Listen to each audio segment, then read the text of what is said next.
Je vous propose aujourd'hui de regarder ensemble le livre Propaganda d'Edward Bernays, qui a été écrit en 1928 et qui est toujours extrêmement moderne pour ce qui est du sujet et qui laisse vraiment à réfléchir sur les modalités extérieures qui influencent nos choix dans notre quotidien. Alors, Edward Bernays, c'est le neveu de Sigmund Freud. Donc c'est très intéressant parce que ça dit beaucoup et ça permet de comprendre son intérêt d'une part pour la réflexion concernant ce qui guide nos choix et d'autre part ce qui certainement lui a ouvert des réflexions concernant les ressources inconscientes qui influenceaient nos décisions. Donc c'est un homme qui se définit comme conseiller en relations publiques. Son génie, ça a été de comprendre finalement que nos choix étaient rarement rationnels et objectifs ou guidés par une analyse de faits. Et ce sera utilisé plus tard et bien développé par Daniel Kahneman, qui obtiendra en 2002 un prix Nobel d'économie et qui commencera ses travaux aux alentours de 1974 justement sur les biais cognitifs qui influencent la pensée et la réflexion et les prises de décision humaines. Donc pour ce qui est de Bernays, on va dire qu'il y a un côté fascinant chez lui, c'est le génie avec lequel il a été extrêmement précurseur dans l'analyse des motivations humaines pour les choix et dans l'utilisation à un but lucratif ou à servir des intérêts de minorité quand il a obtenu finalement ces informations-là et ces méthodes de manipulation mentale. Donc en fait, effectivement, c'est là qu'on se rend quand même vraiment compte qu'il utilise beaucoup la psychanalyse et l'influence de son oncle. Donc je vais lire certains passages qui me semblent particulièrement significatifs. Donc, la conclusion finalement des travaux menés par Trotter et Lebon est que la pensée au sens strict du terme n'avait pas sa place dans la mentalité collective guidée par l'impulsion, l'habitude ou l'émotion. À l'heure du choix, son premier mouvement est en général de suivre l'exemple d'un leader qui a su gagner sa confiance. Quand la foule ne peut pas calquer sa conduite sur celle d'un leader, elle doit se déterminer seule. Et elle procède au moyen de clichés, de slogans ou d'images symbolisant tout un ensemble d'idées et d'expériences. Les hommes prennent rarement conscience des raisons réelles au fondement de leurs actions. Les psychologues de l'école de Freud, eux surtout, ont montré que nos pensées et nos actions sont des substituts compensatoires de désirs que nous avons dû refouler.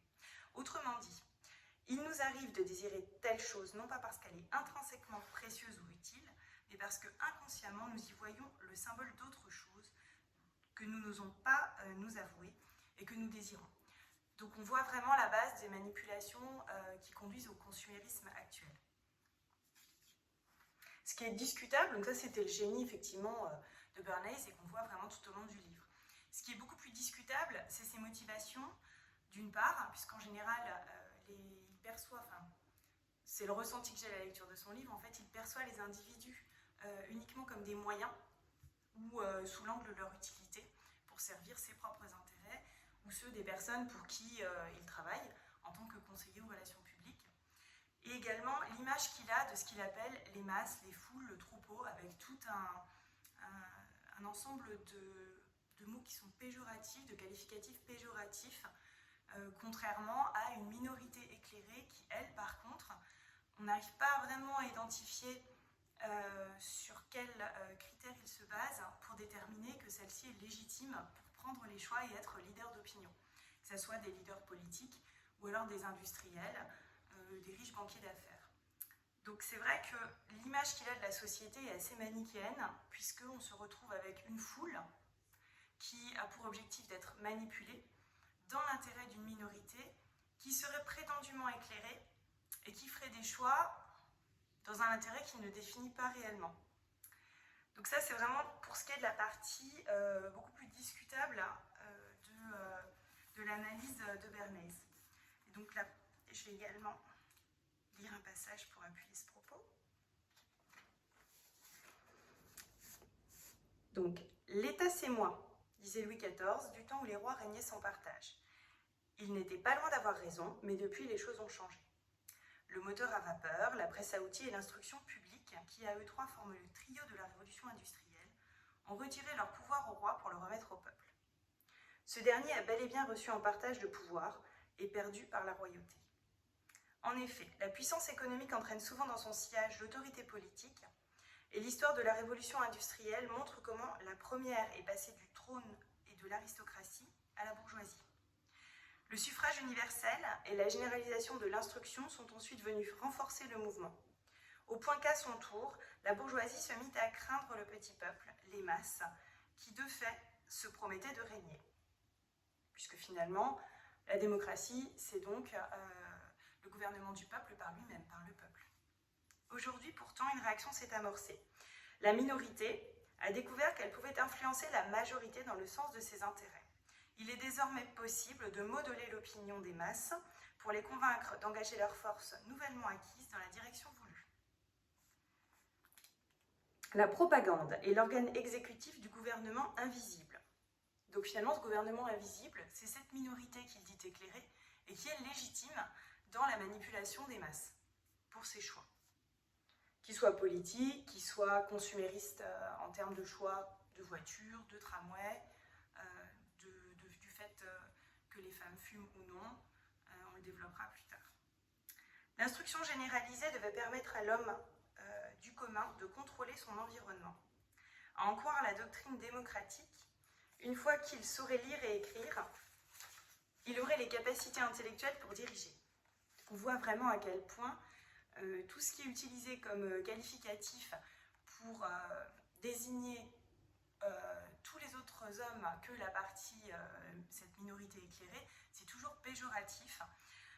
Et également, de la même manière qu'il met vraiment en doute le fait que l'instruction puisse permettre de permettre au peuple en fait, de se gouverner lui-même de manière éclairée et instruite et adaptée. Au lieu de capacité intellectuelle, l'instruction lui a donné toutes les futilités de la presse populaire et des platitudes de l'histoire, mais sans l'ombre d'une pensée originale. Donc c'est un mépris complet de la nature humaine et de la démocratie en fait. Donc finalement, c'est une réelle définition de l'oligarchie. C'est un petit groupe qui il va se mettre au service de petits groupes qui vont gouverner finalement les décisions importantes du quotidien du plus grand nombre. Donc ça s'illustre aussi ici, c'est illustré là. Autrefois, ceux qui gouvernaient étaient des guides, des meneurs. Ils orientaient le cours de l'histoire en faisant simplement ce qu'ils avaient envie de faire. Les successeurs auxquels ces dirigeants, ceux qui exercent le pouvoir en vertu de leur position ou de leurs aptitudes, ne peuvent plus faire ce qu'ils veulent sans l'assentiment des masses. Et ils ont trouvé dans la propagande un outil de plus en plus fiable pour obtenir cet accord. Donc ça ne peut pas être plus clair. Il utilise les outils qu'il a élaborés concernant la manipulation des masses pour se mettre au service d'une minorité. Et donc le but de ce livre, parce que finalement chez Bernays tout semble calculé, à cette lecture en tout cas, moi j'ai ressenti que le but de ce livre c'était en fait de valoriser sa propre activité, et c'est presque finalement un plaidoyer en faveur, presque un plaidoyer publicitaire, en faveur de l'activité de conseiller en relations publiques comme il se définit lui-même. Donc c'est à la fois passionnant parce que finalement il explique lui-même sa façon de réfléchir et il la valorise. Et finalement, c'est extrêmement limité sur d'autres points parce qu'on se rend compte à quel point il est guidé par ses ambitions personnelles, ce qu'il ne cache même pas. En fait, c'est absolument transparent au travers des pages de la lecture de ce livre. Et c'est vrai que ça donne assez froid dans le dos. Et il y a effectivement un passage où, dans le prologue, effectivement, il est cité que Goebbels avait ce livre notamment dans sa bibliothèque. Et c'est pas surprenant. Sur la dernière partie du livre, en fait, il énumère les secteurs, des secteurs en fait, où finalement la propagande n'est à ses yeux pas assez utilisée. Et il montre quel pourrait être l'intérêt. Donc c'est tout à fait cynique, mais c'est assez délicieux de le lire. donc notamment dans le domaine politique. Alors, il faut quand même vraiment se remettre en tête que ça a été écrit en 1928, et donc c'était extrêmement moderne comme mode de pensée.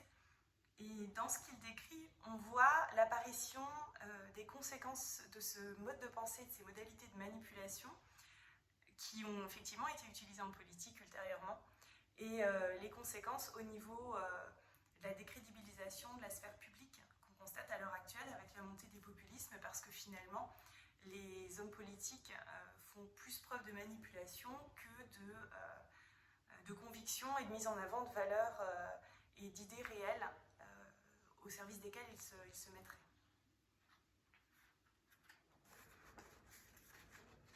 Donc c'est le chapitre la propagande et l'autorité politique. Heureusement, la propagande offre aux politiciens habiles et sincères. Donc on se demande toujours d'où ils tirent ces valeurs des minorités éclairées qui utiliseraient la propagande, parce qu'en fait elles peuvent être finalement tombées dans de mauvaises mains comme Goebbels. C'est vrai que c'est tout à fait surprenant ce parti pris qu'il a du début à la fin du livre. Peut-être pour valoriser les personnes qui le liraient et qui seraient tentées de faire appel à ses services. Donc heureusement, la propagande offre aux politiciens habiles et sincères un instrument de choix pour modeler et façonner la volonté du peuple. Alors que la politique fut la première sphère de la vie publique américaine à faire un usage massif de la propagande, c'est elle qui rechigne le plus à adapter ses méthodes à la nouvelle situation de l'opinion. Quand il présente sa personne, son programme, il reste largement incompris du grand public. Il prive sa campagne de tout ressort dramatique. Un automate ne peut pas éveiller l'intérêt du public. Un leader, un lutteur, un dictateur, oui. Employée à cette fin et soigneusement ajustée à la mentalité des masses, la propagande devient un auxiliaire indispensable de la vie politique. Qu'il s'agisse d'être élu à une charge, d'expliciter ou de populariser des questions neuves, de faire de l'administration quotidienne des affaires publiques un élément vital de la vie collective. Et finalement, on se rend compte à la lecture de toutes ces pages que la propagande est réellement utilisée comme outil de construction pour faire élire une personne et non pas un projet ou encore une fois une personne qui se mettrait au service de valeurs. Il est pourtant incontestable que certains dirigeants politiques possèdent toutes les qualités requises des leaders et même que dans les milieux d'affaires, on rencontre parfois des industriels brillants, tout à la fois financiers, directeurs d'usines, ingénieurs, responsables de vente, conseillers en relations publiques. Donc il explique effectivement qu'on peut tout à fait calquer la propagande qui est utilisée dans les secteurs commerciaux et industriels à la politique. La préparation, là c'est extrêmement cynique, la suite. La préparation du programme devrait s'appuyer sur une analyse aussi scientifique que possible de la population et de ses besoins. Donc en fait, on est bien d'accord, en fait, il est en train de construire un programme politique au service d'une personne qui souhaite être élue sur la base des besoins de la population, des besoins exprimés de la population, c'est-à-dire qui ne part pas sur un programme avec des idées qui peuvent, pourquoi pas, changer la vie publique, changer le monde, changer l'accès à des services, pas du tout, mais en fait, il part sur l'analyse de ce qui peut le faire élire. Une enquête sur les aspirations et exigences du public serait des plus utiles aux stratèges politiques, puisqu'il lui incombe d'élaborer des propositions cohérentes sur les activités que le parti et ses élus poursuivront au cours de leur mandat. Il est évident que la politique gagnerait considérablement en prestige si les croisades visant à réunir de l'argent étaient marquées du sceau de la franchise et de la clarté. Donc là encore, l'objectif c'est pas de la vertu, c'est de pouvoir être inattaquable et donc ne pas prêter le flanc pour pouvoir faire usage de la propagande et d'une campagne qui soit tout à fait efficace au service de la personne qui souhaite être élue. Similairement, il faudrait prévoir dans le projet global le type d'émotion que l'on cherche à susciter dans le public. La campagne risque donc de basculer dans un sentimentalisme excessif qui se paiera au prix fort et dilapidera les énergies, car on aura oublié d'inclure l'idée maîtresse de l'organisation, pourtant cohérente de l'ensemble. Donc vraiment, tout est absolument calculé du début à la fin, dans l'intérêt de servir une personne, juste une personne, et non pas des intérêts collectifs. Pour l'éducation, c'est pareil. Alors au début, au niveau de l'éducation, on a presque l'impression qu'il pourrait avoir changé son opinion, ou du moins une autre façon de voir l'éducation et l'instruction que tout au long du livre. Et puis finalement, très rapidement, on rebascule vers finalement l'idée que la propagande peut être utilisée aussi dans l'éducation. Et donc, en fait, finalement, c'est une vraie publicité pour son propre travail. Donc, pourtant, le public n'a pas idée de la véritable valeur de l'éducation et il ne réalise pas que cette force de cohésion sociale devrait être traitée avec plus d'attention en démocratie. Alors là, on se dit, finalement, il a quand même compris que la démocratie il porte quand même cette valeur-là, que la démocratie se base sur l'éducation du plus grand nombre. Bon, il y a toujours le côté péjoratif, que le public n'a pas idée de la véritable valeur de l'éducation, donc il n'accorde donc toujours pas ce qu'il appelle le public, le troupeau, les masses, de capacité de réflexion intelligente, finalement. Mais la suite revient vers le cynisme qu'on voit tout au long du livre. Dans un régime démocratique, l'enseignant devrait entretenir avec l'opinion une relation saine et bien définie, qui serait le pendant logique de ses devoirs professionnels. Les spécialistes de la profession n'ont pas évolué au même rythme que la société moderne et ils ne se sont pas saisis des outils qu'elle a conçus pour assurer la diffusion des idées. La formation qu'ils reçoivent dans les écoles normales devrait les amener à réaliser que leur tâche comporte en fait deux volets, l'enseignement à dispenser aux élèves en tant que professeur et l'enseignement à dispenser à l'opinion en tant que propagandiste. Donc on revient vraiment à l'utilité que peuvent avoir les professeurs de la propagande. Et ce qui est également savoureux, c'est le passage sur les femmes. Alors on voit vraiment à quel point les gens sont chosifiés. C'est-à-dire qu'ils n'ont d'intérêt et ils n'entrent dans le cercle de vision de Bernays que quand ils lui servent à quelque chose. Là, c'est absolument pas masqué, c'est complètement transparent. La position que les Américaines occupent aujourd'hui dans la sphère politique est beaucoup plus importante du point de vue de l'influence des divers groupes qu'elles ont constitués que du point de vue de l'autorité individuelle découlant des positions de pouvoir ou des charges qu'elles occupent. La femme politique n'a jamais eu beaucoup d'ascendant jusqu'à présent et les femmes en général estiment d'ailleurs que ce n'est pas là le plus important. Ces groupes organisés élaborent un programme législatif puis recourent à la technique moderne de la propagande pour faire voter leurs propositions et les intégrer à la législation nationale. Cette tactique leur a permis de remporter plusieurs succès. Ainsi, les femmes peuvent-elles, à juste titre, s'attribuer le mérite d'une grande partie des lois de protection sociale. La journée de travail de 8 heures est leur œuvre, comme indéniablement, si tant est qu'il s'agisse bien d'un progrès, la loi sur la prohibition et ses décrets d'application. Il faut également porter à leur actif la loi Shepard-Towner qui prévoit que le gouvernement central doit aider les États à assurer la protection maternelle et infantile. Si je donne l'impression de m'en tenir ici aux accomplissements politiques des femmes, c'est parce qu'ils offrent un exemple probant de l'utilisation intelligente de la nouvelle propagande au service des idées d'une minorité. Alors il y a pas mal de choses quand même là-dedans. Déjà, que dire de qualifier finalement les femmes en général de minorité? C'est quand même tout à fait surprenant. Donc si ce n'est une minorité numérique, puisque bon, elles sont quasiment aussi nombreuses que les hommes, il n'y a pas de raison, hein, il y a un équilibre. Donc c'est forcément une minorité qualitative. Voilà, donc quelque part c'est pas tellement surprenant parce que on est après la Première Guerre mondiale, qu'il y a eu un mouvement féministe tout début du siècle et que finalement la Première Guerre mondiale prétendument aurait donné le pouvoir aux femmes au sein des foyers, puisque finalement les hommes étaient partis à la guerre et que ça a créé un mouvement au niveau européen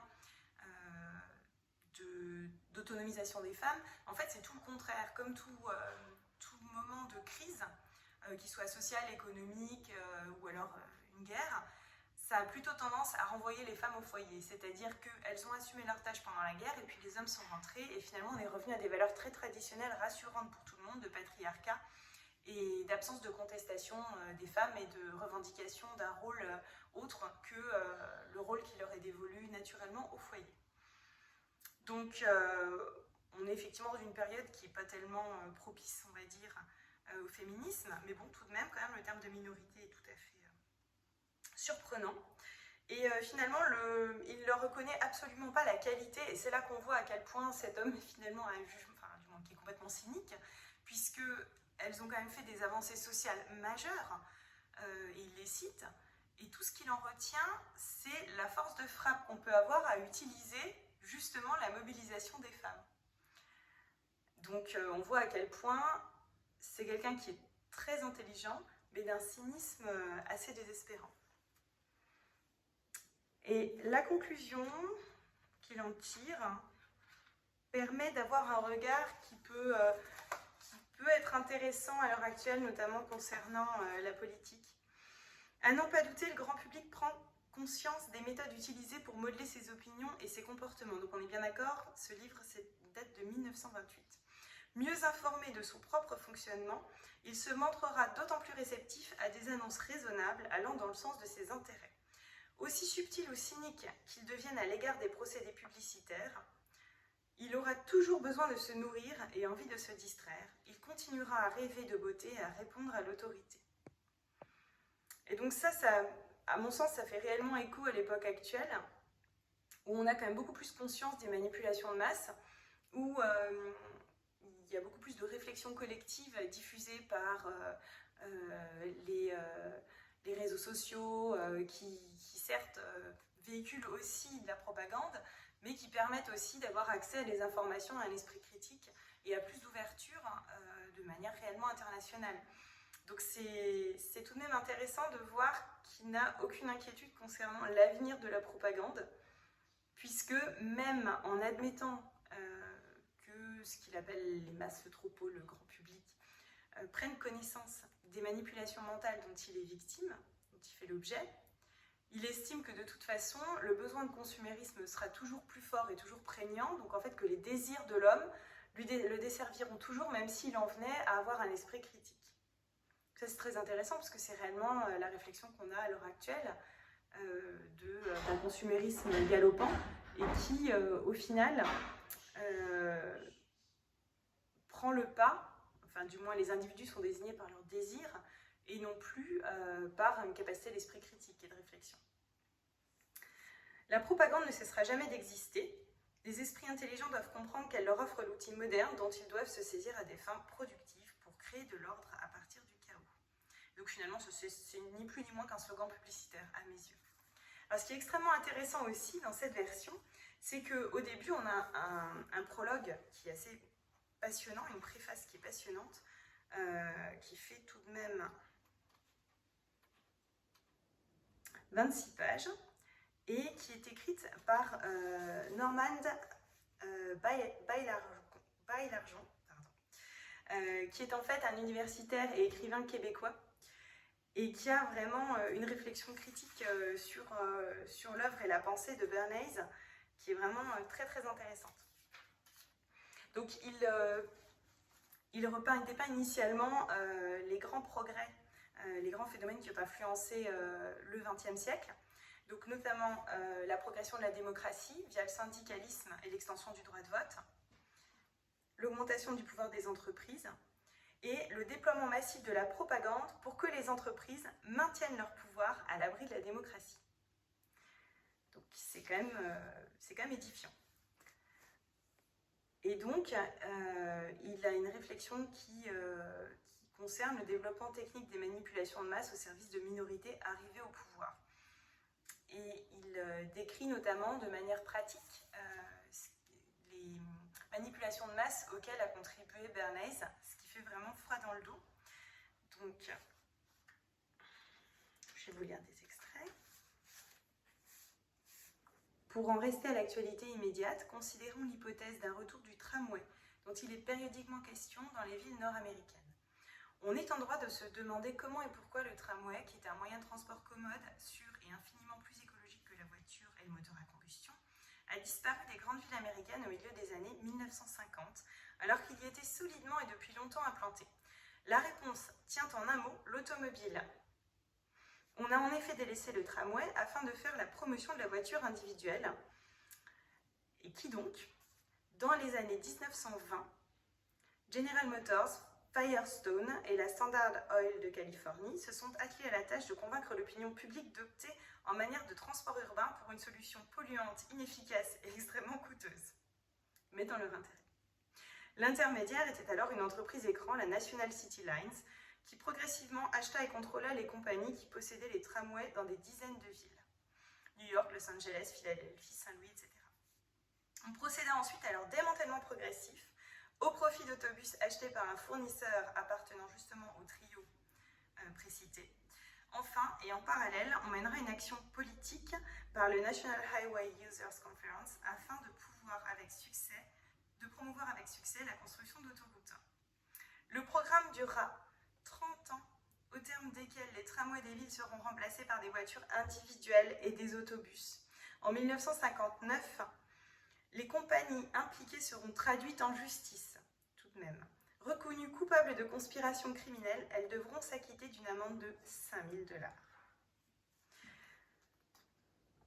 Donc, c'est tout à fait édifiant comme exemple, et ça montre à quel point un petit nombre de personnes peut influencer de manière absolument majeure dans des intérêts individuels les décisions qui sont prises, et finalement au détriment du plus grand nombre.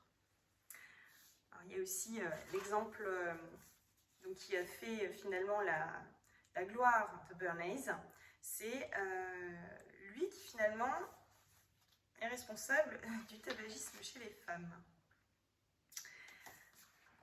Donc, alors, nous sommes toujours en 1929. Et cette année-là, le président de l'American Tobacco Company décide de s'attaquer à un tabou qui interdit à une femme de fumer en public. Donc finalement, ça lui fait perdre la moitié de ses profits. Donc à ce moment-là, il embauche Bernays, qui de son côté consulte le psychanalyste Abraham Arden Brill, qui est une des premières personnes à exercer cette profession aux États-Unis. Et Brill explique à Bernays que la cigarette est un symbole phallique qui représente le pouvoir sexuel du mâle. Et que s'il était possible de lier la cigarette à une forme de contestation de ce pouvoir, alors les femmes en possession de leur propre pénis fumeraient. Et donc la ville de New York tient chaque année à Pâques une célèbre parade qui est très courue. Et lors de celle de 1929, un groupe de jeunes femmes avait caché des cigarettes sous leurs vêtements et un signal donné. Elles les sortirent et les allumèrent devant les journalistes et photographes qui avaient été prévenus que des suffragettes allaient faire un coup d'éclat. Dans les jours qui suivirent, l'événement était dans tous les journaux et sur toutes les lèvres. Les jeunes femmes expliquèrent que ce qu'elles allumaient ainsi, c'était les flambeaux de la liberté. Terme choisi bien sûr, et on devine sans mal qui a donné le signal de cet allumage collectif de cigarettes et qui avait inventé le slogan. Et donc effectivement, ça a eu un impact réel et ça a été extrêmement efficace sur les profits de la compagnie de tabac. En politique, il y a également l'exemple finalement en 1917, quand les USA décident de s'engager en guerre, l'opinion publique est complètement défavorable. Et c'est finalement la Commission Creel, dont fait partie Bernays à l'époque, qui a réussi, en manipulant les masses via des communiqués de presse, via la fameuse affiche de l'oncle Sam qui pointe son index en disant « I want you for US Army », via aussi 4 Minute Men, c'est des personnalités publiques qui se levaient pour s'exprimer à des réunions, des dîners ou des galas pour donner leur avis justement sur l'implication des États-Unis dans la guerre, qui ont réussi à faire basculer l'opinion publique en faveur justement de la participation des USA dans la guerre.